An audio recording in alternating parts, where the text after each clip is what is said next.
You know, thinking of being the light, and Lois, your sharing broke us all open. Being the light and being thankful is easy when things are going well, when the light's shining bright on your life. Then it's easy. We can be grateful and thankful for all the good that's going on. But to listen to a beautiful woman that's being thankful in one of the most difficult times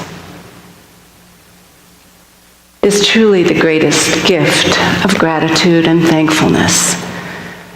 When we talk about being the light, again, it's easy to be that light. When the light's all good, you got it the right side and everything looks fine and your life is unfolding well. But to be the light in times of trouble and discord and sadness and grief. Not only are we a light for ourselves when we can step up in those times, but that's when we become truly the light for others. Where we can open up the door and say, you know, we are so much more than this. We talk about this journey of enlightenment. Well, this journey of enlightenment is really a shift in self-awareness of who and what we really are. This body, this life, is ours to use right now. It's ours to learn from, to grow from, to connect with, but it's not the truth of our being. The truth of our being is our spirit, enlightenment. I don't like to be that. Most all scriptures of all faiths and religions use light as a synonym for spirit, for God, for the Holy One, for the divine quality, whatever it is. It's the light. And they also use the word love as a synonym for the divine quality, for God, for spirit, for the Holy One. So if we think about that, then light is love.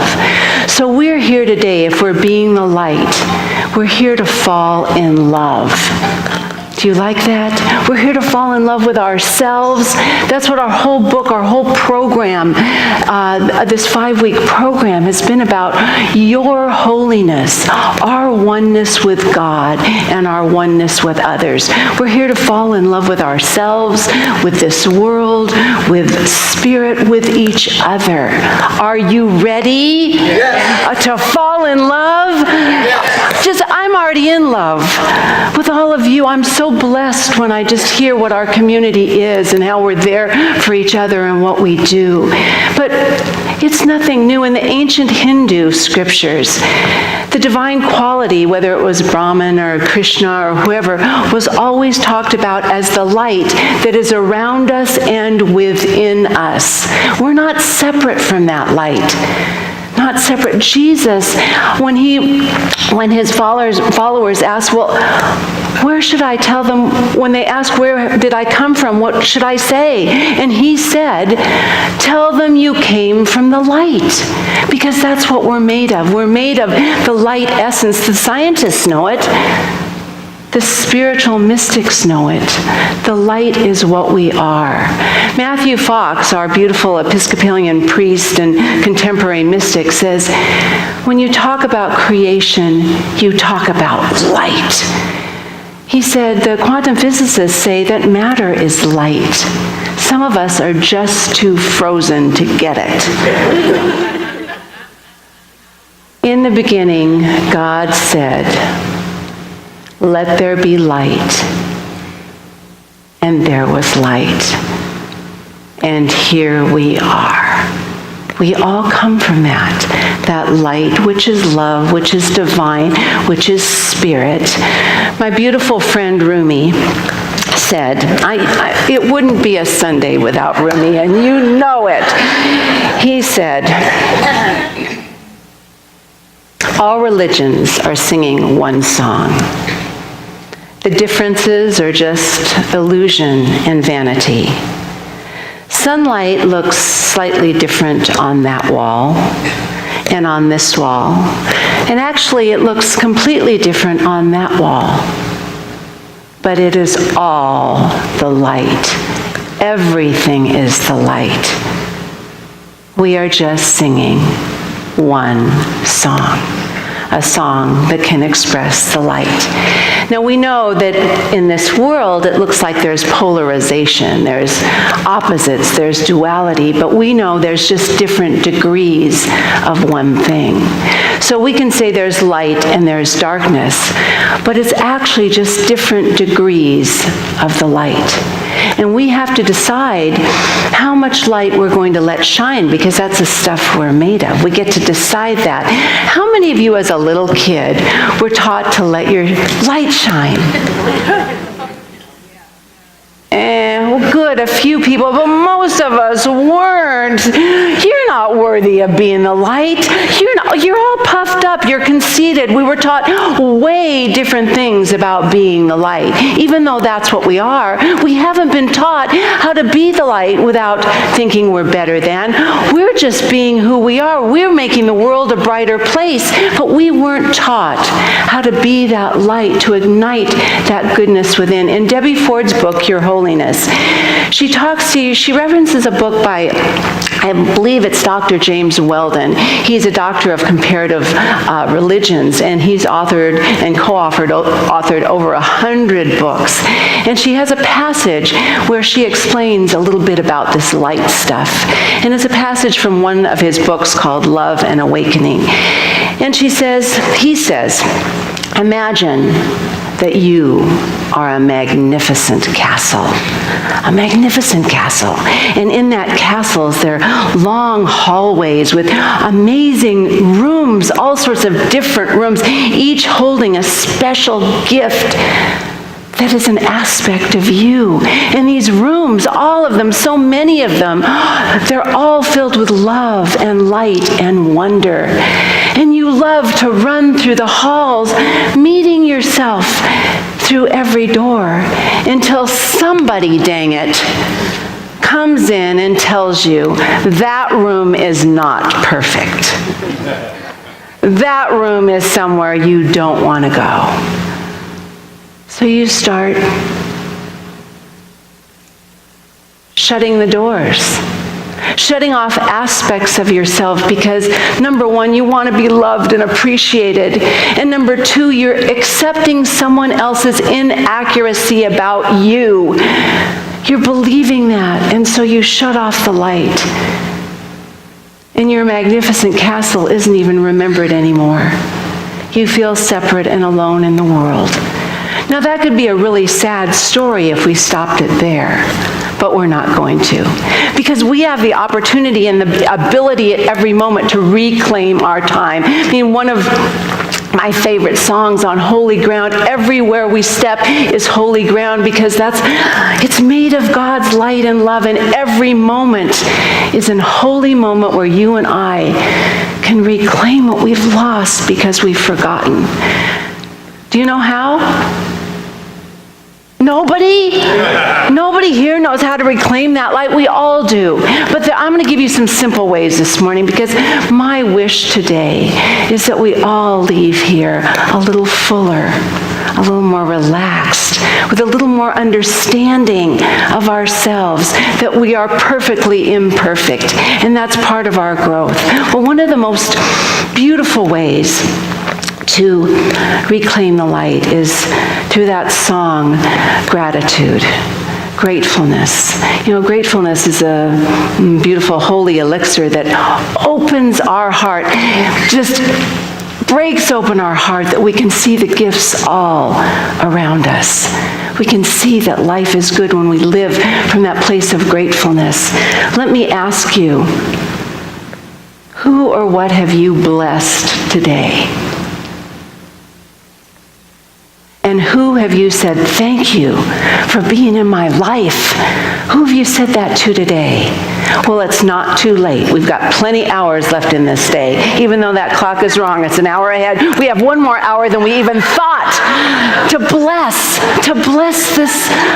the people around us, to say thank you. Do you know the whole world opens up when we do that? When we can say thank you for being in my life. So gratitude, number one. A second way to open, unlock, free us from those closed doors that have kept us as limited beings feeling separate, is to think of someone right now that you admire in your life. Someone you just look up to, right there, anywhere. Someone you just, inspires you. And I want you to know that what are the qualities that light you up in that person? Think about it. I love their courage, their fearlessness, their kindness, their compassion, their joy, their, wisdom, whatever it is. And whatever you admire in that person, know that it's an unclaimed potential that you have. We can't admire something in someone else that we don't have within ourselves. We wouldn't recognize it.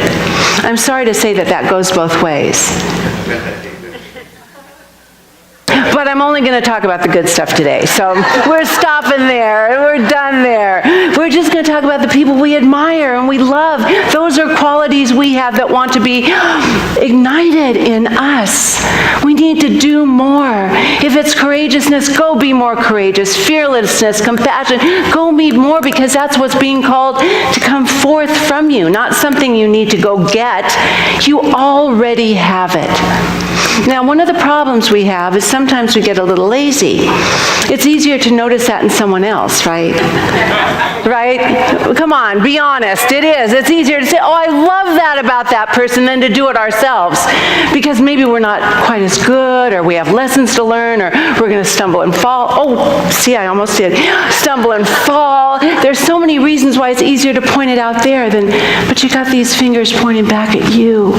So what do we do about that? We have to find ways to be inspired. To be inspired. Because what does inspiration do? When you're inspired, it stimulates the creative juices in you, right? It can turn apathy into potential, the possibilities, and make you look at yourself a little different. I don't know why my mouth is so dry this morning. I'm so sorry. Make us look at all the potentials that we have. So, what inspires you? If we think about it, in ancient times, in Greek mythology, they actually had the 9 goddesses, the 9 muses, that would be there. Very, very inspiring. They didn't wear a whole lot of clothes. Maybe that was part of it. But they were very beautiful and inspiring. And they were there to wake up the creative potential, not just in guys, in all of us. But they were there, but I'm going to tell you what, they had to be invited in. They had to be, just like the angels. We talk about the angels that are all around us. The spiritual messengers, they're there. We have to invite them in. We have to coax them in and say, I want you to help me. And all of the ancient Greek writers and artists and philosophers and individuals would just call in one of the muses that was in alignment with what their particular aspect was, to help inspire them. We can do that through prayer and contemplation. We can do that by just opening up, letting go. Oh my gosh. Did anybody come in here tense this morning? Can I tell you why? We're tense because we put way too much importance on this physical world. Do you know there's a divine plan going on? Yes. Everything's working in a divine order. Yeah, we have to learn a little faster, but it's all in place. If we want to not be so tense and we have to trust God, this divine plan that is at work right in this and every moment. Now, if you and I are going to be inspired, we're going to realize what we admire is already in us. We have to own it. Debbie Ford said, and she really, really reinforces this, that we need to be our own light. We need to self-acknowledge ourselves. We need to do self-acknowledgement. We need to start every day instead of going, we have to acknowledge. How many of you think being human is really easy? It's It's not, as far as I'm concerned. It takes work. It takes focus. It takes deliberate intention. It takes discipline. And we've got to start acknowledging. Some days we can acknowledge ourselves from some big project we did. Yay. Other days it's just getting up. Thank you, God. Oh, I'm so proud of myself. I just got up this morning. There's different degrees of self-acknowledgement, but we have to do it every day because we have to be keeping those doors open. We have to be keeping them wide open and loving ourselves to the nth degree, but we cannot stop there. When Jesus said, "You are the light of the world," it meant the work is just starting. He said, you can't hide your light under a basket. That's not what it's meant to do. We have to put it on a lampstand where it's going to be in the best possible light. We have to start doing the work to love ourselves, but also to acknowledge and find the good in others. If we're going to light our world, we have to be authentic and honest and courageous. And there's a woman, she's a Christian minister and a religious professor, and she wanted to write a book after the 2016 election about love and how love crosses all boundaries, political, religious, racial, that crosses all boundaries. And she went to a Christian publisher and they were all for it. They even helped her select the title, which is Love Without Limits, Jesus' Radical Vision for Love with No Exceptions. And they chose all the chapters, and it was all okay, and she went and she wrote her book from the bottom of her heart and loved every piece of it and brought it back to the publisher so excited. And they had some positive reviews, but they went, there's just two parts we need to cut out. It's the chapter on gays and the chapter on Muslims. We don't want to, and these are the words the publisher said, we don't want to challenge readers or make them uncomfortable. How do we grow? How do we grow if we don't face our fears? She was the one that I mentioned that took that line from the woman I mentioned last week, an enemy is only a person whose story you haven't heard yet. And here's where she challenges us by saying, what does love without limits mean? It means grabbing someone you know, and we all know someone who disagrees with us, right? If there isn't anyone here that knows somebody, I'll help you find one, okay? Ask them to coffee and have them tell their story to you.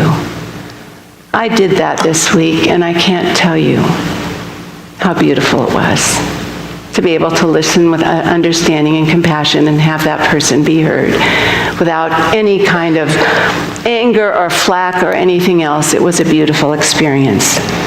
Well, Dr. Jacqueline Busey found a new publisher, totally synchronistically, returned her large advance, and wrote her book in its entirety anyway. And her P.S. is, I still love my original publisher anyway. So that's my charge for you. And I'm going to invite up the choir right now to give us a prayer and song today. But there's a beautiful poem that's on our wall, and I know our beautiful decoration committee did that. But I want to stand and say this together now while our beautiful gratitude choir is standing. Stand. That means on your feet. Being the light. Repeat. Being the light. I am standing in the greatest and grandest version of myself. Pause. You don't have to say that, but just pause. I want you to feel it. It's one thing to speak it, but you got to feel it. Next. I am basking in the magic of the universe. Drenched in the good vibrations of God's love. Hallelujah. Hallelujah. The light inside me is on now. I am going to go light my world. And so it is.